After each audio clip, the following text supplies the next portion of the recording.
I used to dance in my kitchen while the smell of cinnamon cookies filled the air, Milo's laughter echoing as Juniper clapped along, her tiny feet tapping on the linoleum floor. Back then they'd call me their magic grandma. I wasn't rich, but I had something better. I had time, heart, and a soul that bent and stretched like warm taffy for the people I loved. Before I start, I'd like to know where you're watching my life story from, and kindly go ahead and subscribe to the channel to get this kind of stories daily and like this video. My name is Willa Fern, and I'm 83 years old. After my husband Wendell passed in '98, I moved into the old farmhouse alone. My children said I was strong, brave even. I raised Carson and Lydia on my own after Wendell died. And when they had kids, I opened my arms wide like I always had. I babysat. I cooked. I helped with school projects. I stitched Halloween costumes by hand. I was the woman who fixed everything. Until I couldn't. 3 winters ago, I slipped on the icy porch steps. Broke my hip in 2 places. The surgeon said I'd walk again eventually, but eventually turned into barely. I needed a walker, then a wheelchair. And just like that, something in my family shifted. Suddenly, I was no longer magic. I was in the way. Mother's Day came and went. No card from Lydia. Carson dropped off soup in plastic containers, but wouldn't come inside. And Milo and Juniper? They stopped visiting altogether. I hadn't seen them in 6 months. Last week I heard Lydia on speakerphone while my home aide, Kendra, helped me wash my hair. She used to be so lively. Now, I don't know. She just sits around. Like I chosen this chair. Like I asked for bones that snap and joints that scream in the cold. And today sealed it. They brought me to Darcy's diner for family brunch. Sat me at the head of the booth, fed me cold eggs, and never once looked me in the eye. No hugs. No stories. No laughter. Just forks scraping plates and eyes glued to phones. I opened my mouth to speak, but nothing came out.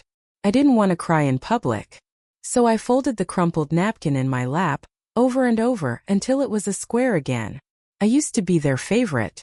Until I couldn't walk. But now? Now I'm thinking it's time they remember who raised them. Who taught them grace, grit, and loyalty. They forgot who I am. But I haven't. And I have one last move to make. There was a time not too long ago when my days began before the rooster crowed, and ended long after the crickets started singing. I'd wake with a purpose, bake the biscuits, hang laundry on the line, pack school lunches with handwritten notes inside. I didn't have much, but I had pride. And pride can keep a woman going for a long time. I raised my children, Carson and Lydia, with everything I had. After Wendell died, I became mother and father, nurse and teacher, judge and jury. I remember the cold nights when I'd sit up with Lydia during her asthma attacks, counting her breaths and whispering lullabies. I remember how Carson used to cry when the power went out, and I'd light every candle in the house, turning it into a magic castle, just to see him smile. They adored me once. And when they had children of their own, Milo and Juniper, it felt like the world was giving me a second chance at joy. I was their favorite. They'd climb into my lap and beg for another one of my legend stories. The ones I made up on the spot, about brave raccoons and piano-playing squirrels. We had secret cookie recipes, and Junie called my cornbread Granny Gold. But things began to change slowly. It started when I needed help getting up the stairs. Carson suggested I sell the farmhouse and downsize. But I couldn't bear the thought of leaving the porch where Wendell taught the kids how to whittle. Then Lydia said I should stop overexerting, and let the younger ones do the work. So I did. I stopped. I sat. I stayed. I shrunk. And the more I sat, the smaller I became in their lives. It hurt more than the broken hip. I used to be the woman everyone called in a crisis. I'd fix flat tires with duct tape, sew torn dresses before Sunday school, make meals stretch from scraps. And now I'm treated like a child who must be spoken to in short, clipped sentences, when they bother to speak to me at all. The truth is, I'm still Willa Fern, even if I can't dance anymore. I still remember every birthday, every favorite meal, every scar on their knees. I still know how to survive. I've lived through dust storms, blackouts, and burying the love of my life. But maybe it's time I stop waiting for them to remember who I was. Maybe it's time they meet the woman I still am. Because I may not be able to walk far, but I've got a whole lot of fight left in me. And I've just made a decision. Tomorrow morning I'm calling my lawyer. The morning sun slanted through the lace curtains in my bedroom, illuminating the dust motes swirling in the still air. I sat in my recliner with my cane across my lap and the phone cradled in my hand. My fingers hesitated over the keypad. It had been years since I'd spoken to Gilbert Tate, our family lawyer. But Wendell had trusted him, and so did I. Willa Fern. His voice crackled through the line, familiar but older. Gil, I need to make some changes, I said, steady and calm. To the will. And to the house. There was a pause. Are you sure, Willa? I wasn't. But I was done being everyone's last thought. I asked him to come by the house later that week. Meanwhile, I started sorting through old documents in the cedar chest Wendell built. Tucked between birth certificates and hand-scribbled recipes were records of every dollar I'd spent on my children and grandchildren over the years. School fees, braces, summer camps, Juniper's violin lessons. I had kept it all. Not for guilt. Just as proof that my love had always been active, never passive. They'd all forgotten. But I hadn't. I wheeled myself into the kitchen and opened the cupboard. Half-empty cookie jars, flour still sealed. No smell of cinnamon anymore. No giggles on the tile floor. Just silence. It was the absence that hurt more than any insult. When Gilbert came over, he brought a briefcase and a softened expression. You know they'll be shocked, he said after I laid out my plans. Let them be, I replied. I've been shocked for years now. When they stopped calling. When they left me alone on Christmas. When they dropped me off after church without so much as walking me to the door. I signed the documents. I asked Gilbert to make one more change too, one no one would expect. Later that afternoon, I sat at my sewing table, something I hadn't done in a long while. My fingers were stiff but the muscle memory was there. I began stitching a quilt from old shirts. Carson's flannel, Lydia's baby blanket, a square from Milo's Halloween cape. Each piece a memory. Each stitch a truth. They may have stopped seeing me, but I hadn't stopped remembering them. I knew they'd come around eventually, once word got out. And when they did, they'd be forced to look me in the eye. Not the woman they've pitted. The woman they forgot was steel beneath her wrinkles. And when they come, I'll be ready. Sunday used to mean something. It used to mean sticky buns cooling on the windowsill, and the sound of little feet running up the porch steps. Juniper would burst through the screen door hollering, Grandma, we brought strawberries. And Milo, always behind her, gripping his superhero backpack like it held treasure. Now, it was 10:17 a.m. The church bells rang in the distance, and the house was still. I sat in my robe, watching the second hand tick on the living room clock. They didn't come. Again. I'd bake, just in case. My lemon pound cake, Milo's favorite. But the slices just sat there on the table beside two empty chairs. The cream had already begun to curdle in the sugar bowl. That silence burned more than a slap ever could. Carson had texted the night before. Sorry, Mom. Lydia's not feeling well. Next week. I didn't bother replying. Next week had turned into next year long ago. Later that day, I wheeled myself into the garden. Or what was left of it. My roses were choked by weeds.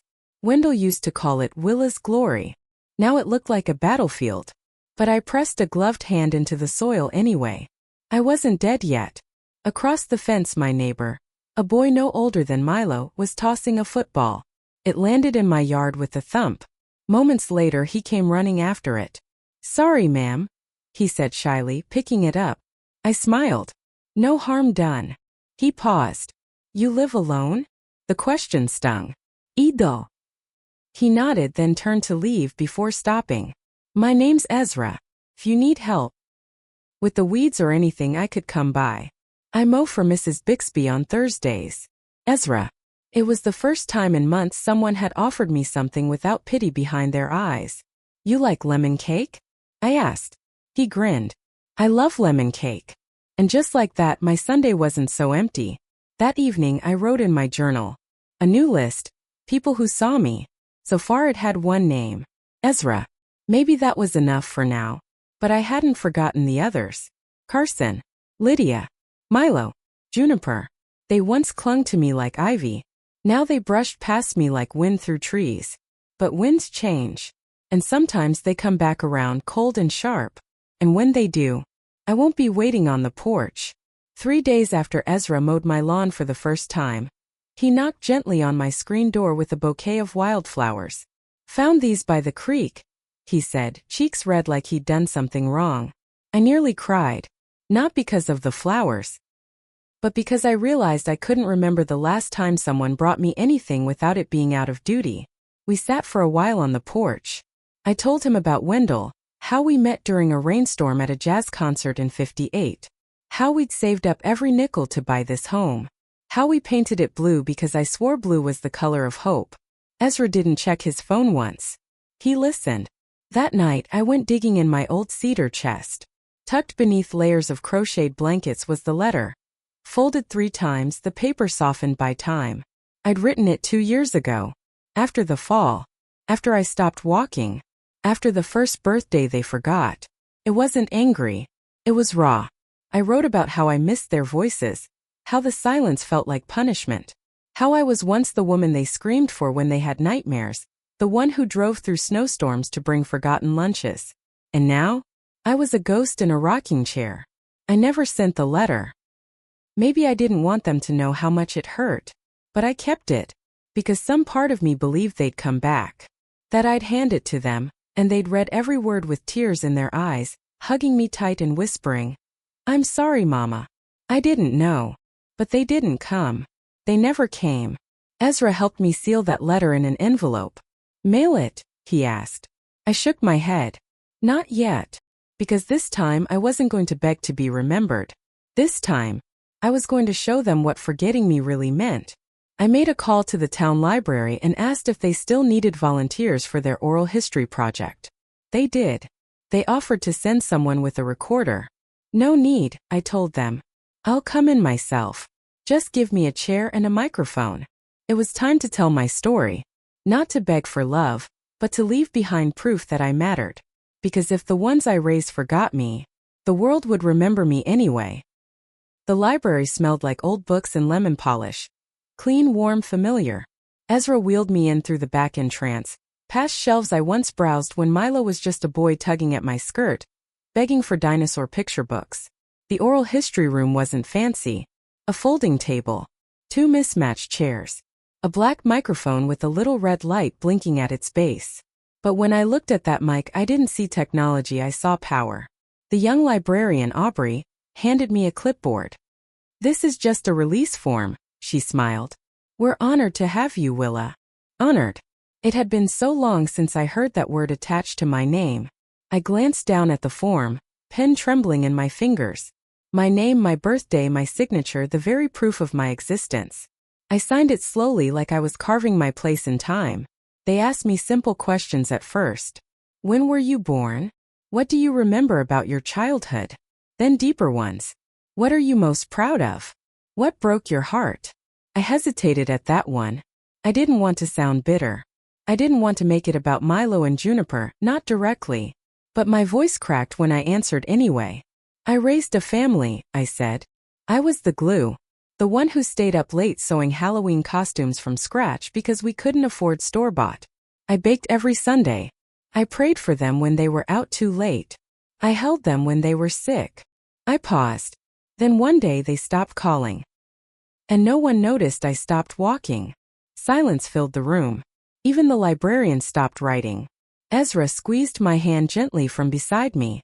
But you know what? I whispered. I'm still here. I talked for nearly 2 hours. About Wendell. About how love looked different when your hair turned gray. About the sound of little feet on hardwood floors, and how quiet that silence becomes when they grow up.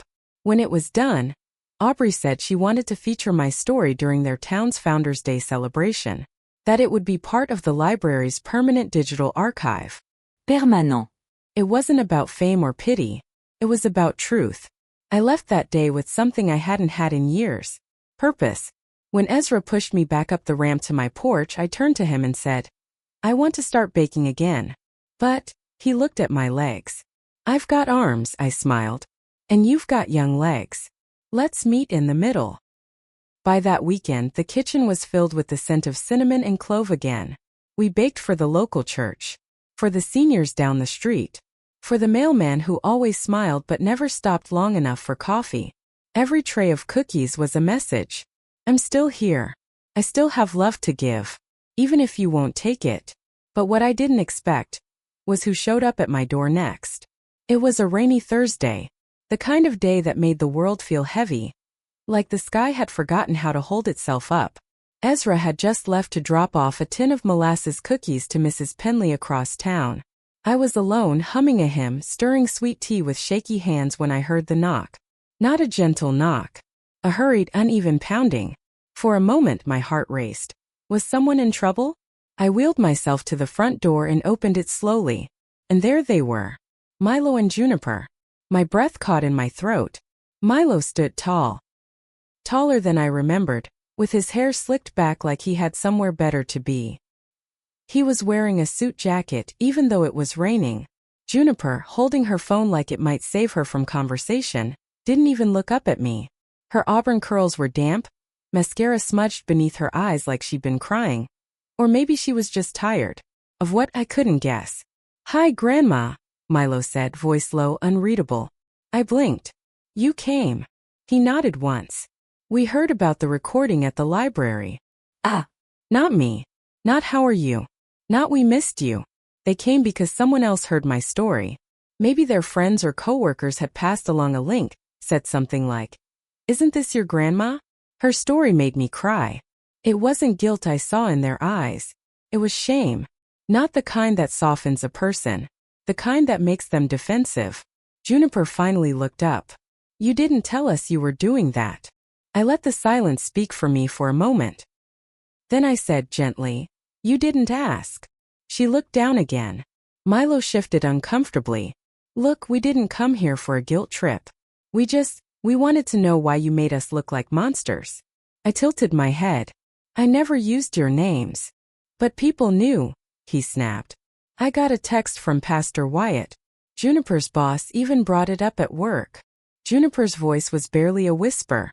It was embarrassing. That hit me. Not the words but the weight behind them. Embarrassing. Not hurtful. Not painful. Not regretful. They weren't sorry for what had happened. They were sorry people had seen it. I took a deep breath. My hands trembled but I didn't cry. "Do you know what's embarrassing?" I asked calmly, needing help to get to the bathroom. Sitting in silence on Mother's Day while the children you raise pretend you aren't there. Having to ask a neighbor's grandson to pick up your groceries because your own family forgot you existed. They didn't respond. Outside, the rain grew louder. "I didn't tell that story to shame you," I added. "I told it because I needed to say it out loud. Because my voice matters too." Juniper wiped her eye. "We didn't mean to." "I know," I said quickly. "You meant to visit. You meant to call. You meant to send those birthday cards you never mailed." Milo's jaw tightened. "So what now? You want us to grovel?" I looked at him and smiled softly. No. "I want you to grow." They stared at me, stunned. "I'm not asking for flowers. Or dinners. Or visits scheduled like meetings. I want you to remember who I was when I still had strength. When I gave it all for you. And I want you to decide, truly decide, if you care enough to know me now." Another long silence. The kind that wraps around you like fog. Juniper finally whispered, "We didn't know you were hurting this much." "I didn't let you see it," I admitted. "But now I'm not hiding it anymore." Milo turned toward the door. "We should go." Juniper followed, hesitating on the porch. "Grandma, I'll call you. Soon." I nodded. "That's up to you, darling." As they disappeared into the rain, I closed the door behind them. My heart ached but it wasn't broken. Not anymore. Because I realized something. If your voice is strong enough, even those who tried to silence you might still hear the echo. Chapter 8: The Surprise at Dandelion House. 2 weeks passed. The phone didn't ring. No text. No knock. No sentir felepallegis. But I didn't wait by the window. Not anymore. Instead, I poured myself into something else. Something Ezra had quietly suggested the day after Milo and Juniper left. He'd brought me a small flyer, folded and weathered, from his glove box. "Thought you might like this," he said, setting it on my lap before slipping away like always. It was for a community center just a few blocks from town Dandelion House. A place for creative seniors, it said, whatever that meant. There were watercolor classes, storytelling nights, and something called Legacy Letters. A program where older folks could write about their lives and share their wisdom with younger volunteers who deliver them to schools and libraries. I'm no poet, I had grumbled. But Ezra had only smiled. You've lived. That's the story. And so on a warm Tuesday morning, I wheeled into the Dandelion House for the first time. The building smelled like lavender and lemon oil. Not bleach and sadness like the nursing home my neighbor Lucinda had ended up in. There were bird feeders hanging outside every window, and a young woman named Chloe handed me a hot tea with honey as soon as I entered. I felt seen. In the room off the hallway, 10 or 12 other folks sat in a circle, talking about the letter they'd written for their families. Some laughed, others wiped tears. One man, Earl, had written about fighting in Vietnam, how he regretted the anger he brought home. Another lady, Miss Trudy, read her letter aloud. It was a story about dancing barefoot with her late husband in their kitchen on their 30th anniversary. It wasn't perfect, but it was real. I was quiet at first. Just listened. But something in me stirred. The next week I brought a letter too. I wrote about Juniper and the time we built a gingerbread house that collapsed and made us laugh so hard we cried. I wrote about Milo and the way he'd fall asleep in my lap while I hummed lullabies even at 9 years old. And then I wrote about how it felt when those memories became the only part of them I still had. When I finished reading, no one clapped. No one had to. Miss Trudy leaned over and squeezed my hand. That's the kind of story that doesn't leave people. And they didn't just listen, they remembered. Each week after, I read more. I started to feel whole again. Not because my family came back, but because I remembered I was more than just someone's mother or grandmother. I was still me. Then came the surprise. Chloe approached me one afternoon after group with wide eyes and an excited voice. Miss Francis, she said, we're doing a showcase. A little live event where a few of you read your letters aloud to the town. The mayor's attending. And a local journalist from the Dobbins Post is covering it. I blinked. Me, she nodded. Yours made the room silent last week. I think you should share it. I hesitated. It's personal. She smiled. That's what makes it powerful. So I said yes. The following Friday, the sun spilled golden light across the small theater at the back of the Dandelion House. There were folding chairs, cookies, and young kids sitting on the floor with wide, curious eyes. I wheeled onto the stage with my notes in my lap. And I spoke. Not just words. I told them about laughter. About heartbreak. About dancing in kitchens and falling asleep in rocking chairs with tiny hands gripping my finger. I told them about love that didn't fade, even when the people you gave it to did. And when I finished, the room stood. Not for me, but for the truth they'd felt. I returned to my seat with trembling hands and a warm heart. After the event, as I sipped punch and nibbled on a snickerdoodle, a young woman approached. She was maybe 30, with glasses slipping down her nose and tears still on her cheek. Miss Francis, she whispered. Your story, it sounded like my own grandma. I haven't spoken to her in months. But tonight I'm calling her. I smiled. That's all I could ever hope for. That night back at home, Ezra helped me into bed. Before turning off the light, he said, you know your story might be the one that teaches your family how to love again. I chuckled softly. Maybe. Then paused. But if not, I'm starting to love me again. He grinned. That's the real victory. As the moonlight danced through the curtains, I realized something. Being someone's favorite isn't what gives you worth. Being true to yourself, even when no one's watching, does. It was a quiet Tuesday afternoon when it happened. I was reading by the window, the old rocking chair creaking beneath me, my blanket pulled up to my lap. A soft spring breeze drifted in, carrying the scent of honeysuckle and cut grass. And then, ding-dong. The doorbell hadn't rung in months. Not since Christmas, when Juniper dropped off a basket with lukewarm mashed potatoes and left without even taking off her coat. Ezra was out that day. I rolled my chair to the door and opened it slowly. It was them. Milo. Juniper.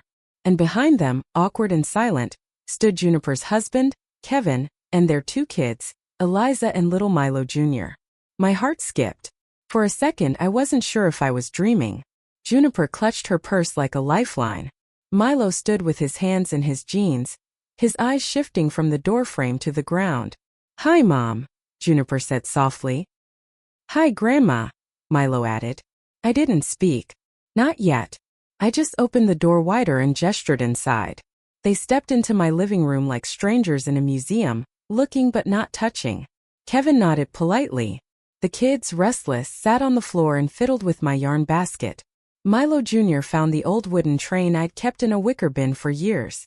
I had almost thrown it away last winter when I'd thought they'd never come back. Juniper perched on the couch's edge, her eyes red-rimmed. "We saw the article in the Dobbins Post," she finally said. Your letter. The showcase." Milo nodded.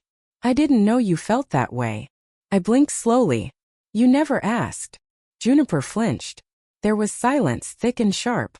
The kind that comes after a storm or just before a confession. "I was angry," Juniper whispered. "I know that's not fair. But when Dad died, you were always strong. I didn't think you could need anything. And I felt guilty," Milo added. "You were always doing everything for us, for our kids.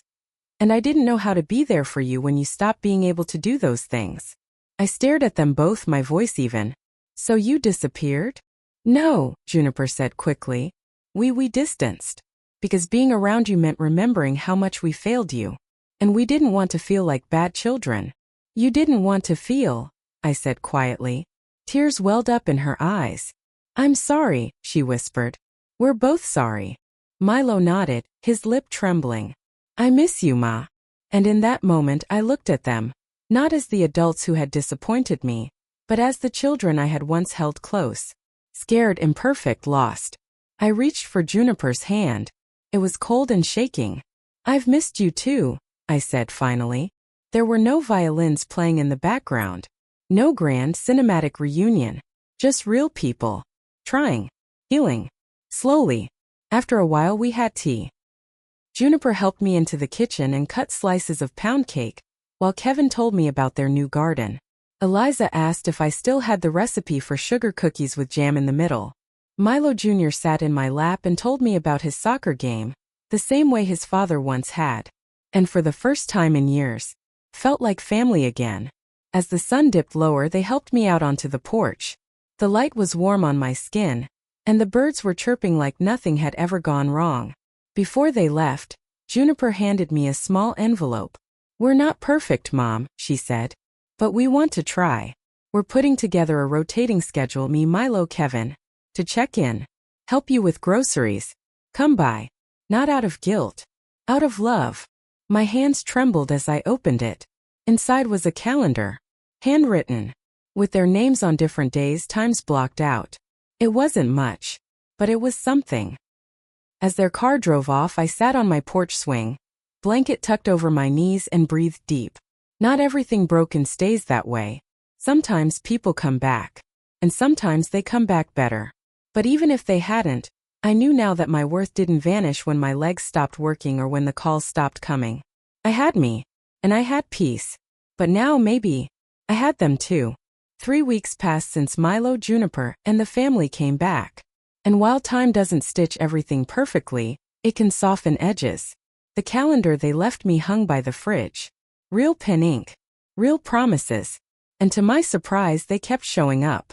Milo came on Thursdays after work, bringing hot meals in foil pans and sitting beside me while we watched old detective shows. He didn't talk much at first, but eventually the words came. "Remember that summer when you made me a baseball glove out of thrift store leather?" he asked one evening, his eyes misty. "You stayed up all night sewing it." I thought it was store-bought. I bragged to every kid on the block. I smiled. "You hit your first home run with it." He chuckled. "Yeah, you cried more than I did." We laughed. And for a moment, it felt like we were back on that dusty ball field, my voice echoing over the bleachers. On Sundays, Juniper brought the kids. They'd help me water my plants and make lemonade. Sometimes Eliza read her school poems aloud while little Milo Jr. drew superhero grandmas in crayon. "I made this for you," he said once, holding up a drawing of me, standing tall, cape billowing, walker in hand. "You fight bad guys?" I asked. He nodded solemnly. The ones who don't hug their grandmas. I hugged him so tightly, I thought my heart would burst. But it wasn't all magic. Some visits were short. Some were awkward. Sometimes they came late or forgot the milk or snapped at each other. The damage of years apart didn't vanish overnight. But healing never happens in a rush. It happens in repetition. In showing up. One day, Juniper brought over a dusty cardboard box she'd found in the attic. "I kept this for you," she said. "Didn't know if you'd want it." Inside were dozens of old VHS tapes, each labeled in my shaky handwriting. Milo's birthday 1994. Juniper's dance recital. Roy's last Christmas. My throat caught. I thought they were long gone. We sat in the living room, the TV flickering as young voices filled the house again. My husband Roy laughing in the background. My children with gap-toothed grins. Me dancing like a fool in the kitchen. We cried together. It was the first time in decades we let the past hold us without shame. A month later I got a letter in the mail. It was from a local nonprofit, the Golden Thread Foundation. Someone had anonymously nominated me for their Legacy Garden Grant, a program that helped seniors create small community gardens for their neighborhoods. Inside was a note. "For everything you've grown, with your hands and your heart. You deserve to plant something that lasts."